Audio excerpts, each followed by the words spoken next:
As the cost of sequencing is decreasing and made more affordable, databases are flooded with information of genome and functional genome or transcriptome.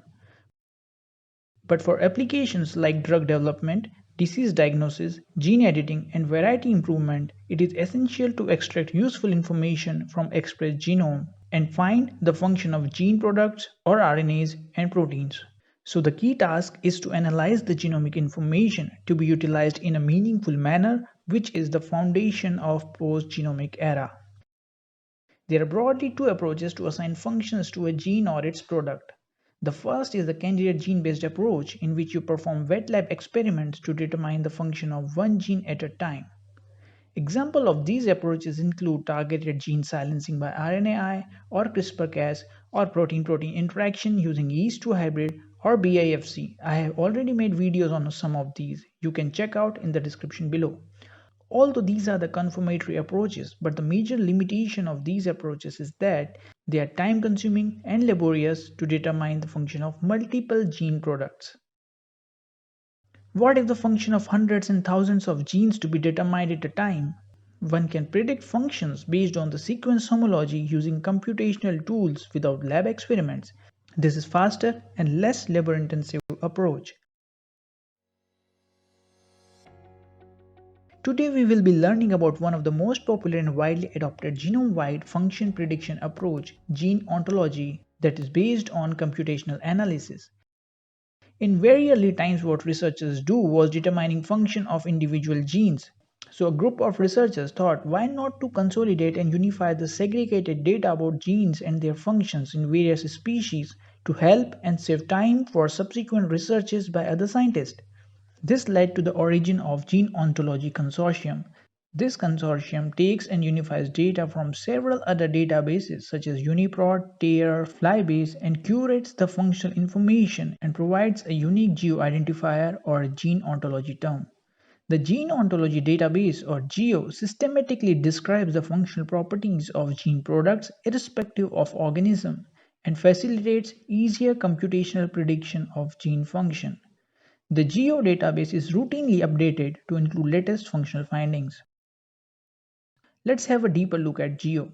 For functional annotation using GEO, you just need to input your query sequences and perform similarity search against the known proteins in the GEO database. The database will return unique GeoTerm ID for your protein. Gene ontology also broadly classifies a gene product into one or more of the three categories, namely biological process, molecular function, and cellular component. A gene or protein is classified under biological process if its function involves growth, reproduction, or pigmentation, for example.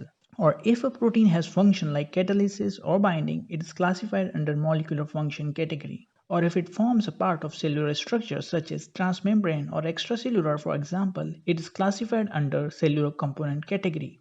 A protein may be classified under more than one category if it has overlapping or multiple roles.